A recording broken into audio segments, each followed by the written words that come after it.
راستے کے سفر کے بعد نرم کلمات جائز زیادہ نہیں ہے، لیکن 15 منٹ صبر کیجیے. رجوع قرآن کی دعوت پرانی ہے، پھر اس کی بار بار تکرار کی ضرورت کیوں پڑا؟ اتنی کھلی بات کہ جو بھی اللہ رسول پر ایمان لائے اس کو اللہ کی بھیجی کتاب قرآن سے رشتہ جوڑنا لازم ہے، تاکہ وہ جان سکے کہ اس کے رب نے اس سے کیا کرنے کو کہا ہے، اور انسان کے ذہن میں اپنے اور اپنی دنیا کے بارے میں جو سوالات گزرے ان کے کیا جواب خالق کائنات میں دیے ہیں. یہ بات بار بار کیوں یاد دلانی پڑتی؟ ہمیں ان رکاوٹوں کو ہمدردانہ طور پر سمجھنا ہوگا جو عام آدمی کو رجوع قرآن کی دعوت قبول کرنے اور اس پر عمل پیرا ہونے سے روک سکتی ہے. پہلی رکاوٹ زبان کی ہے. قرآن عربی زبان میں ہے اور دنیا کی آبادی کے صرف 5% لوگوں کی مادری زبان عربی. خود مسلمانوں میں 80% لوگ عربی نہیں جانتے.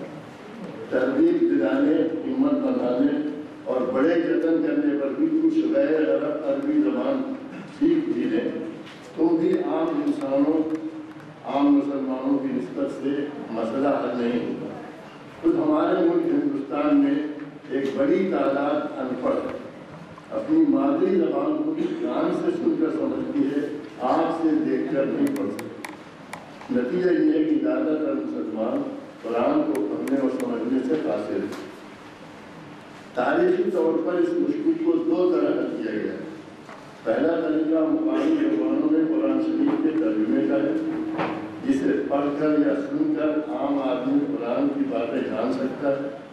دوسرا طریقہ درس اور واعظ کا ہے، جسے علماء سے سن کر عام لوگ قرآن کی باتیں جان سکتے ہیں.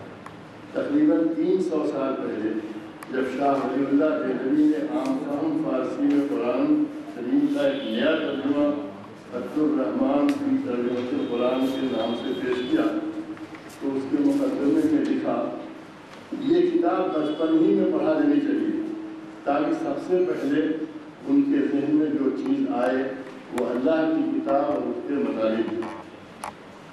گزشتہ صدی میں شیخ الہند مولانا محمود الحسن نے اپنے ترجمہ قرآن کے مقدمے میں لکھا، سب مسلمانوں پر فرض ہے کہ اپنے رب کو پہچانے اور اس کی صفات اور احکام کو معلوم کریں اور تحقیق کریں کہ حق تعالیٰ کن باتوں سے خوش ہوتا ہے اور کون سی باتوں سے غصہ ہوتا ہے، اور اس کی خوشی کے کاموں کو کرنا اور اس کی ناخوشی کے کاموں سے بچنا اسی کا نام بندگی ہے، اور جو بندگی نہ کرے وہ بندہ ہے.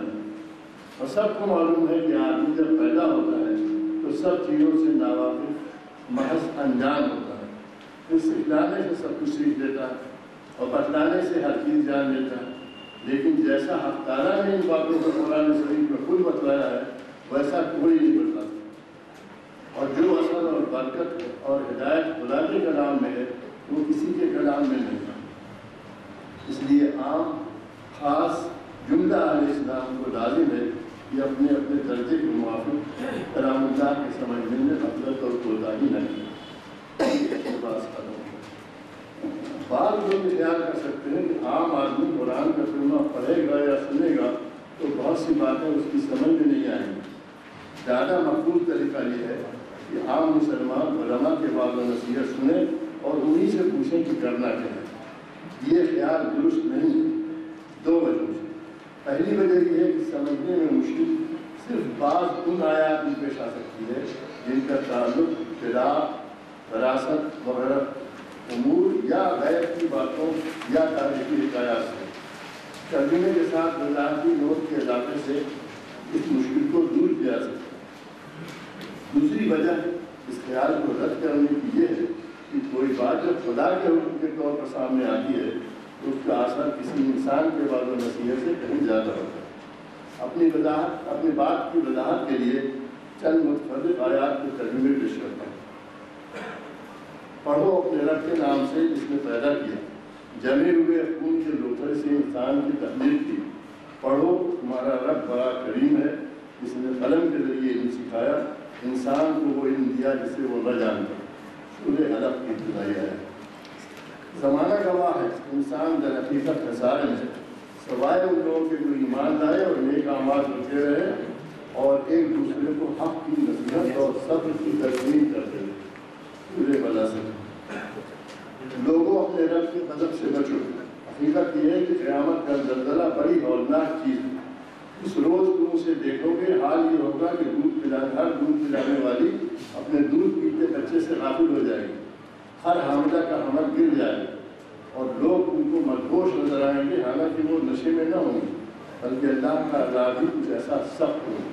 سورہ حج کی جو ابتدائی ہے، تعریف اللہ کے لیے ہے جس نے اپنے بندے پر یہ کتاب نازل کی اور اس میں کوئی ٹیڑھ نہیں رکھی، ٹھیک ٹھیک سیدھی بات کہنے والی کتاب، تاکہ وہ لوگوں کو خدا کے عذاب سے خبردار کر دے اور ایمان لا کر نیک عمل کرنے والوں کو خوشخبری دے دے کہ ان کے لیے اچھا اجر ہے جس میں وہ ہمیشہ رہیں گے۔ سورہ کہف کی پہلی دن ہے۔ اللہ آسمانوں اور زمین کا نور ہے، کائنات میں اس نور کی مثال ایسی ہے جیسے ایک تاک میں چراغ رکھا ہو، ہر چراغ ایک فانوس میں ہو، ہر فانوس کا حال یہ ہو جیسے موتی کا چمکتا ہوا تارا، اور وہ چراغ زیتون کے ایک ایسے مبارک درخت کے تیل سے روشن کیا جاتا ہو، نہ شرقی ہو نہ غربی، جس کا تیل آپ کی آپ بڑھتا جاتا ہو چاہے آگ اس کو نہ لگے۔ اس طرح روشنی پر روشنی پڑنے کے تمام اسباب جمع ہو گئے ہیں۔ اللہ اپنے نور کی طرف جس کی چاہتا ہے رہنمائی فرماتا ہے، وہ لوگوں کو مثالوں سے بات سمجھاتا ہے، وہ ہر چیز سے خوب واقف ہے۔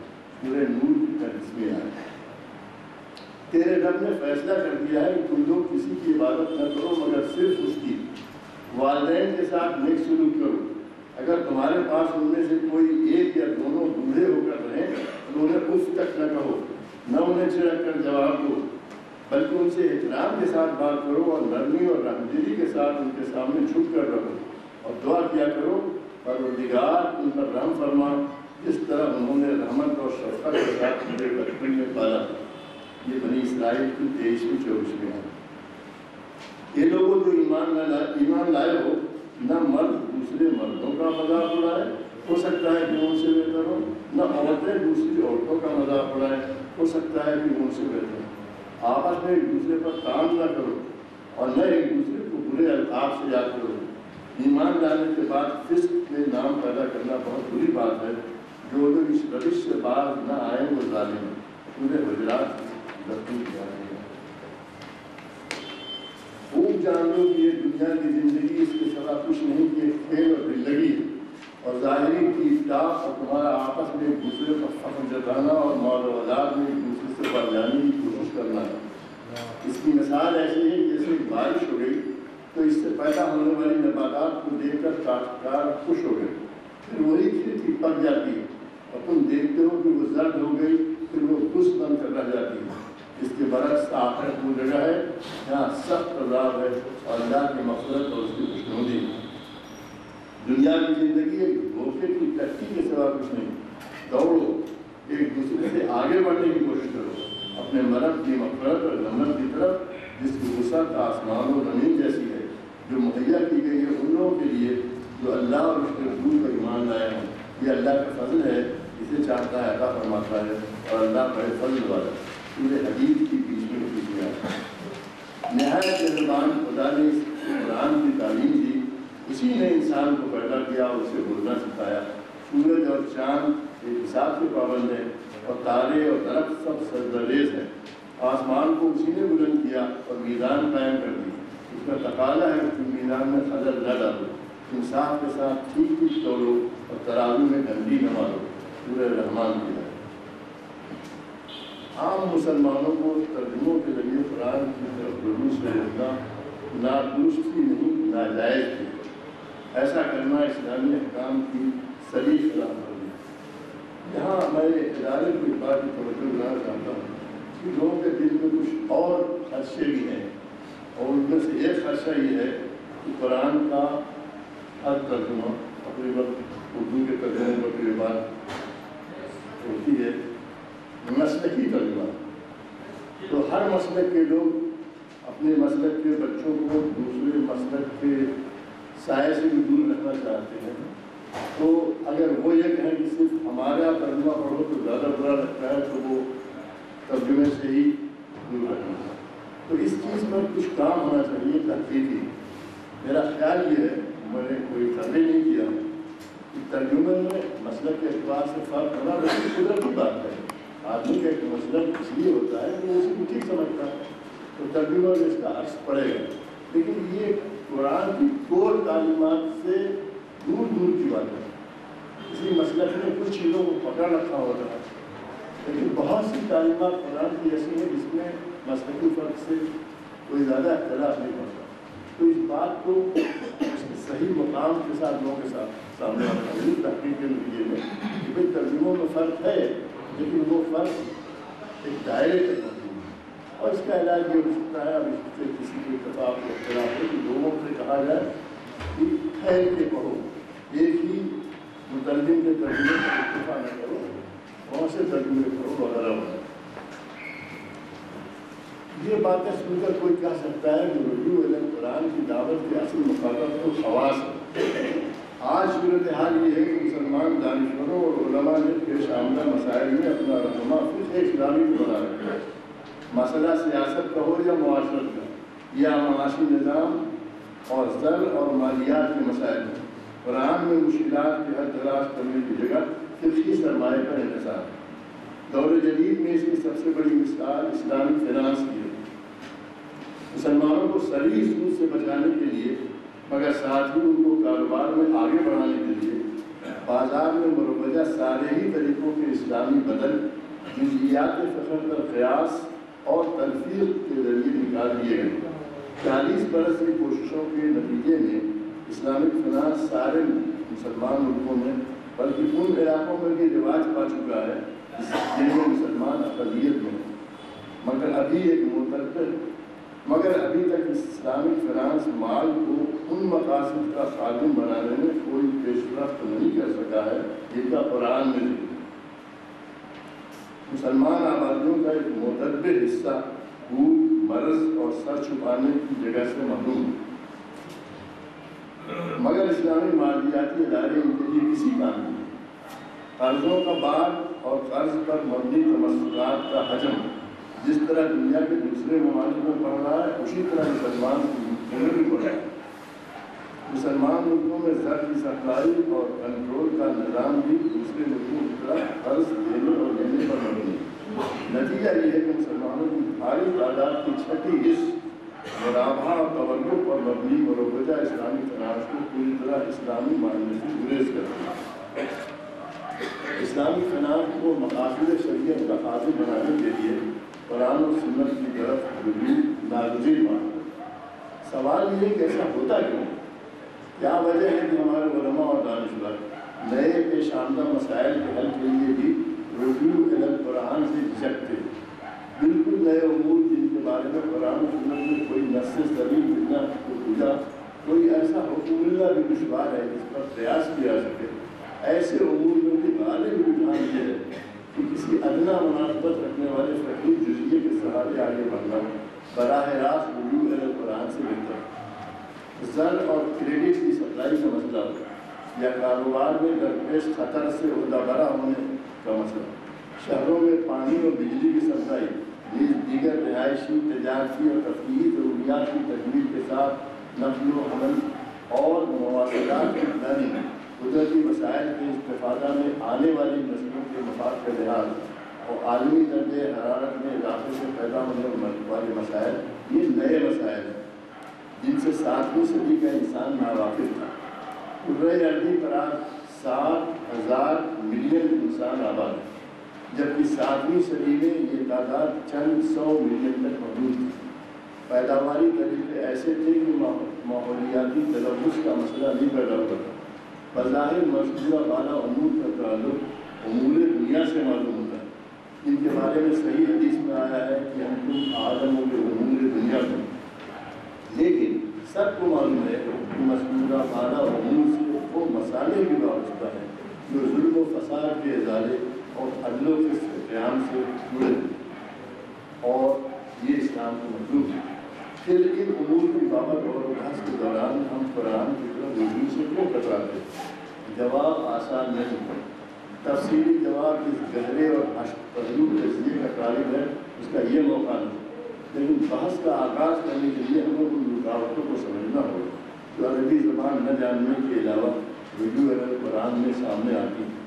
قرآن 7ویں صدی میں ملک عرب کے ایک علاقے میں ایک مرد پر نازل ہوا، جبکہ رجوع قرآن کی دعوت ہم 21ویں صدی میں ساری دنیا کے مردوں اور عورتوں کو دے رہے ہیں۔ زمانے کے ساتھ ٹیکنالوجی بدلی، جگہ کے ساتھ آب و ہوا بدلی، نقل و حمل آسان ہوا، اتصالات کی دنیا میں انقلاب آیا، معلومات بڑھی، دنیا کے ہر حصے سے بالکل بڑے شہروں میں ملی جلی آبادیاں بسنے لگیں۔ ان تبدیلیوں کے نتیجے میں لوگوں کی مزاج، نفسیات اور زندگی سے ان کی توقعات میں بھی تبدیلی ہے۔ نئے مسائل کے حل کے لیے قرآن کی طرف رجوع کے لیے ان تمام باتوں کو سامنے رکھنا ہوگا۔ قرآن کی شرح کے طور پر احادیث کے ذخیرے کو کھنگالنا ہوگا۔ تاریخ کا مطالعہ یہ جاننے کے لیے کرنا ہوگا کہ ہم سے پہلے لوگوں نے بدلتے حالات میں احکام خداوندی کی تعمیر کس طرح کی۔ اگر وہ اپنی کوشش میں کامیاب رہے تو ان کی کامیابی کا راز کیا تھا، اگر ناکام رہے تو ناکامی کے اسباب کیا تھے۔ مثال کے طور پر تجارتی لین دین میں اندوس پر قائم رہنے اور رکھنے کے مسئلے کو لیا جا سکتا ہے اور یہ دکھایا سکتا ہے کہ زندگی کے اس دائرے میں مقاصد شریعت کے حاصل کرنے کی تفصیلی تدابیر حرمت ربا اور قمار کے بنیادی ڈھانچے کے اندر کس حد تک کارگر رہے اور مال کو قرآن کریم کے الفاظ میں قیام حیات کا ذریعہ کامیابی کے ساتھ بنایا جا سکا کہ نہیں۔ اشارہ ہے ان کچھ آئے کی طرف وہ اموال و قیمتی قیام۔ جب آپ رجوع قرآن کے ان پہلوؤں پر سوچیں گے تو تحقیق کے دو ایسے طریقوں کی اہمیت ابھر کر سامنے آئے گی جن کی طرف آپ کم توجہ کریں: میدانی تحقیق اور تاریخی تحقیق۔ زبان و لغت اور سیاق و بلاغت کی اہمیت مسلم، مگر انسانی فرد و سماج کا حال آج کیا ہے، کل کیا تھا اور آنے والے کل کے امکانات کیا ہو سکتے ہیں، ان پہلوؤں کی اہمیت پہچاننا اور اسے تقاضے پورا کرنا بھی ضروری ہے۔ آپ کے ادارے نے گزشتہ برسوں میں قرآن مجید کو مرکز توجہ بنا کر بڑی خدمت انجام دی ہے۔ سالانہ کانفرنسوں میں مروجہ اہم عنوانات اسلام کا سیاسی نظام، معاشی نظام، معاشرتی نظام وغیرہ کو موضوع بحث بنایا جا چکا ہے۔ اب عمومیات سے آگے بڑھنے کا وقت آ گیا ہے۔ آپ کو چاہیے کہ رجوع قرآن کے جدید تقاضے پورا کرنے میں مسلمان علماء اور دانشوروں کی مدد کریں۔ محدود اور متعین موضوعات چنے جائیں اور قرآنی افادات کی روشنی میں مسلمانوں کی تاریخ اور ان کی موجودہ حالت کے مطالعے کی بنیاد پر بتایا جائے کہ کرنا کیا ہے۔ عرصہ ہوا نئے علوم، اختراع اور انکشافات ہماری جانب سے دنیا کو ملنا بند ہو گیا اور اب تو ہم دوسروں سے سیکھنے میں بھی پچھڑے شمار ہو گئے۔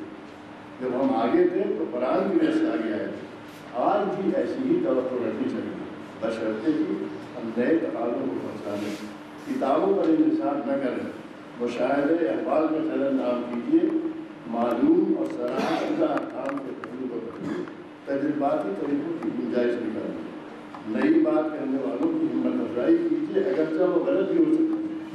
نئے سماجی و معاشی مسائل کے حل کو صرف مسلمانوں تک محدود نہ رکھیے بلکہ مشترکہ انسانی مسائل کے حل میں دل و جان سے دوسروں کو بھی شریک کار گردانیے۔